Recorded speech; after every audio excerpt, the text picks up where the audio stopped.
My name is Jean, and I live with my husband Alex. Alex rarely does household chores and often treats me as if I'm his maid. I work part-time, but that doesn't seem to change his expectations. Hey, could you possibly cook dinner today? I asked Alex one evening. Huh? Why? He responded, looking at me like I'd just said something completely absurd.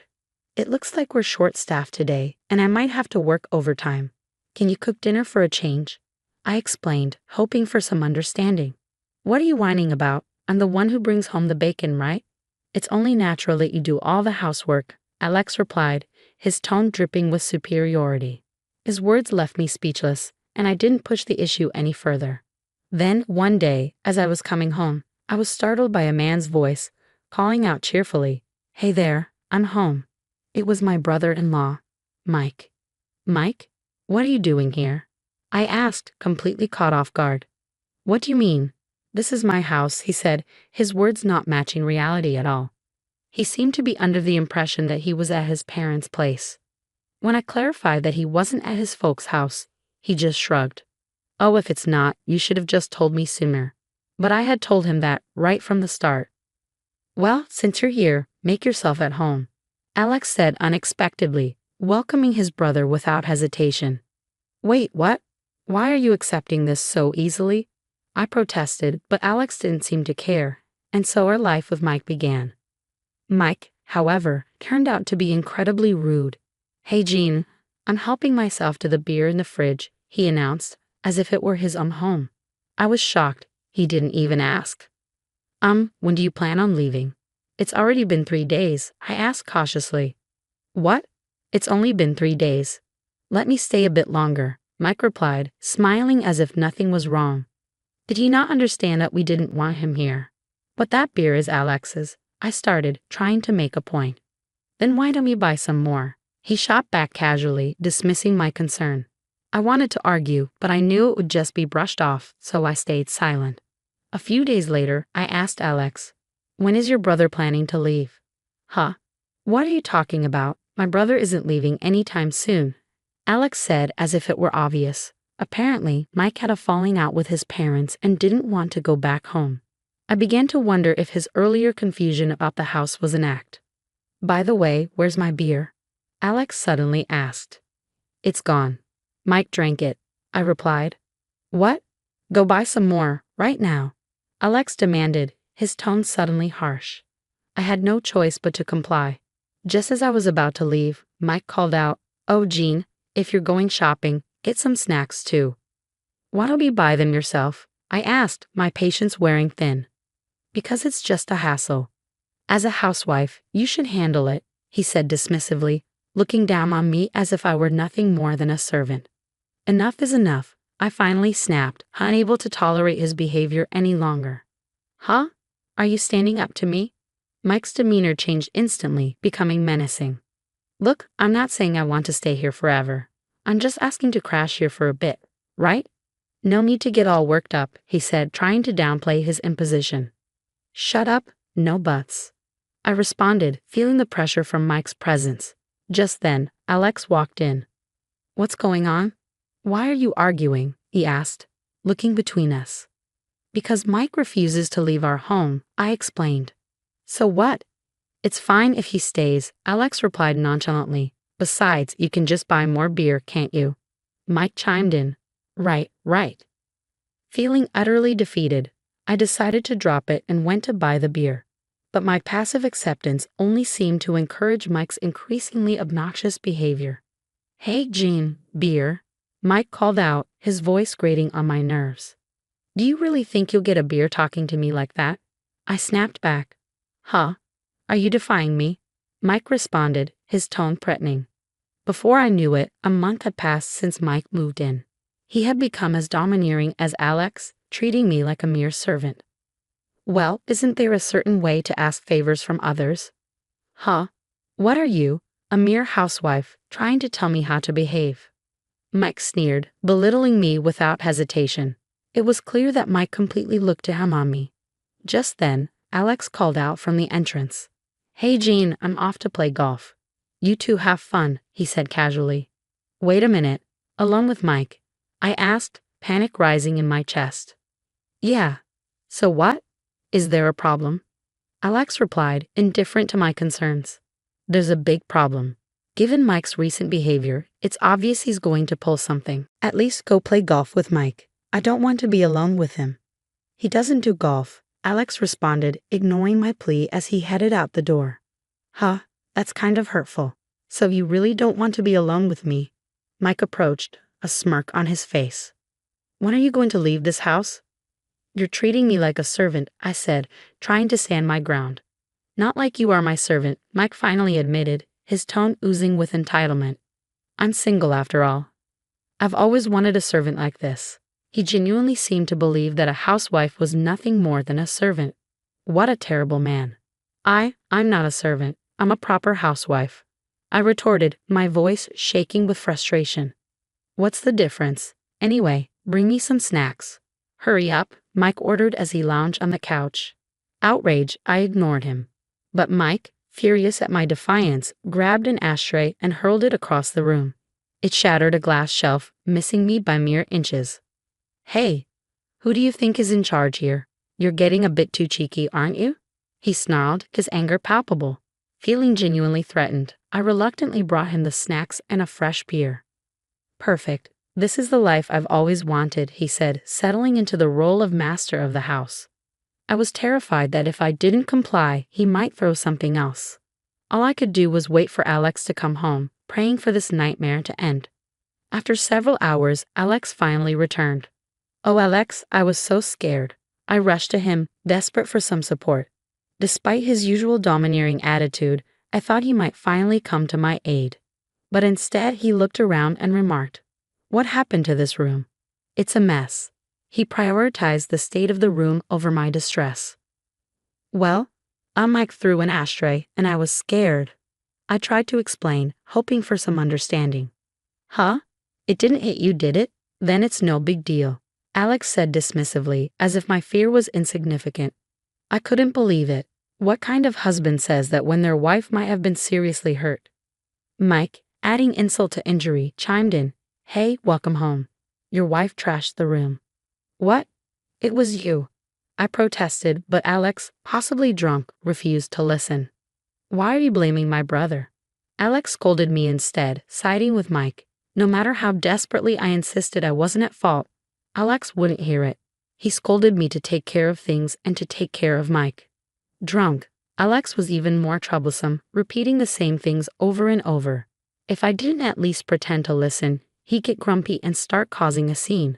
No matter how exhausted I was, I had no choice but to endure his lectures. I'm tired, I muttered after Alex finally stopped 2 hours later.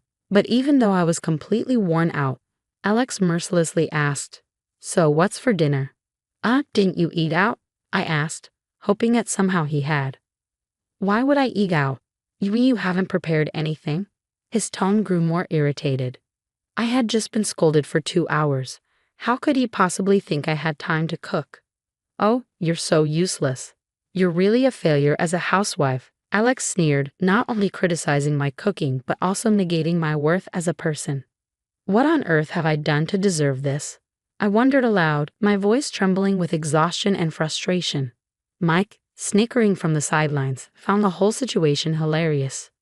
You're getting scolded. This is hilarious, he jeered. Maybe these brothers just enjoy tormenting people. In the end, no matter how tired I was, I cooked dinner for Alex and Mike, and as if to add insult to injury, they even complained that the food was bad. Finally, reaching my limit, I decided to confront Alex again. Hey, when is Mike going to go home? He's not going to stay here forever, is he? Not that again, Alex said, clearly annoyed. Maybe I had chosen the wrong time to bring it up. What's with you? Don't you care about my brother? To be honest, I didn't. After all, he just showed up at our house and started tormenting me. Just living with such a person was driving me to the brink. You know I've been having a rough time, don't you? How can you just ignore that? I asked, unable to hide my hurt and frustration. Look, everyone has stress, Alex began, before saying something utterly outrageous. Mike is particularly stressed, so he has to use you as a punching bag. I stared at him in disbelief. A punching bag? Me? Why? Because clearly in this house, You're the best fit to be a punching bag. You should be honored. You get to be Mike's punching bag, Alex said, as if he were bestowing some kind of twisted privilege on me. I don't want that, I shouted, finally standing up for myself. But Alex just shrugged. It's not about what you want or don't want. You're a punching bag. Punching bags don't have wills, do they? He said it with such conviction that I realized he meant every word. And when I thought about it, Alex had been abusing me for a while now, yelling at me for no reason, even physically hurting me at times. You're cruel, I muttered, tears welling up in my eyes. But even as I cried, Alex didn't seem to care. Oh, what a hassle. Women always think crying will solve everything. Cry all you want. I'm not going to do anything. Now go buy me a beer. Again with the beer. He didn't care about my feelings at all. Enough was enough. I couldn't take it anymore. I can't take it anymore, I shouted, surprising even myself. Alex looked taken aback, but quickly reverted to berating me. Why are you even mad? You have a problem with me and my brother. If you don't like it here, why don't you leave? This is my house, so you're the one who should leave. I couldn't believe what I was hearing. Leaving me and staying with his brother wasn't the problem for Alex. Even when I asked for clarification, all he could say was, yes, you should leave. That's crazy. Why should Mike get to stay when he's the one who came later? He's my brother, right? And you're just a stranger who isn't blood related to me, Alex said coldly. A stranger. I never imagined that the man I married out of love could treat me so horribly. Something inside me shattered at his words. Oh, what? Are you shocked? If you hate it so much, just leave. You can divorce me too, Alex taunted, his voice dripping with disdain. I stood there in disbelief. Was he really considering divorce? It seemed that Mike was more important to him than I was. That night, we both went to bed without saying another word. But I couldn't sleep. Alex's cruel words echoed in my mind. Leave. Divorce. Was I the only one who thought we were in love? As I lay there, my pillows soaked with tears, I made a decision. A few days passed after that incident before Alex called me. Hey, where are you? Where did you go this morning? His voice sounded irritated. You just noticed? It's been a few days since I left, I replied calmly. I didn't care if you were gone. I was eating instant noodles, but I've run out. Make me some food. Alex's tone grew flustered as he raised his voice. I couldn't help but think he could keep eating instant noodles for the rest of his life. Well, I've started living alone, I responded. What? You're living alone? He seemed genuinely surprised. There was a studio apartment available right away, so I signed the lease on the spot. I'll have the movers send my stuff later. What the hell are you thinking? Make dinner for me and Mike, Alex demanded, his frustration palpable. Why should I? You were the one who told me to leave, I reminded him. No, that was. Alex tried to sound firm, but his voice gradually faltered, his own words betraying him. Anyway, come back home. This is a husband's order, he said, attempting to regain control by yelling at me.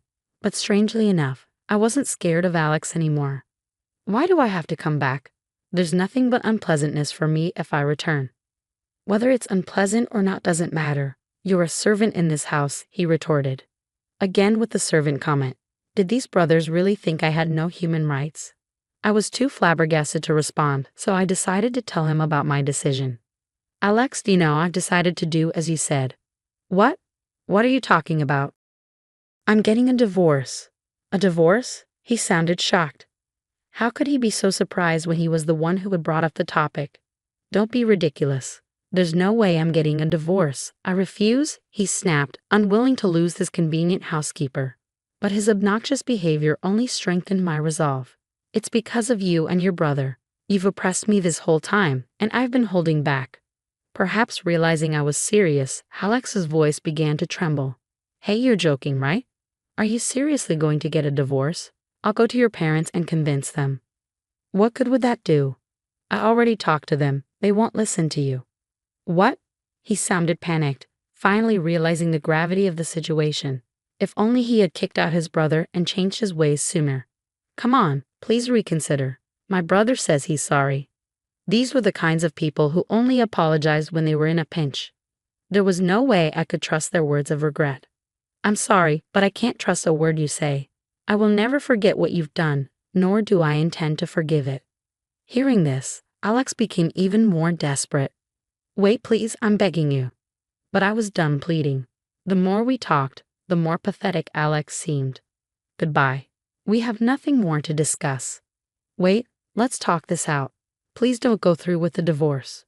I proceeded with the divorce process through my lawyer, and it was successfully finalized. After I left, Alex and Mike ended up having a big fight over who would do the housework. Two grown men fighting full out, they both ended up in the hospital. After all they had done to me, they got what they deserved. Now, even though I'm single, my life is much easier than when I was with Alex. I only wish I had left him sooner.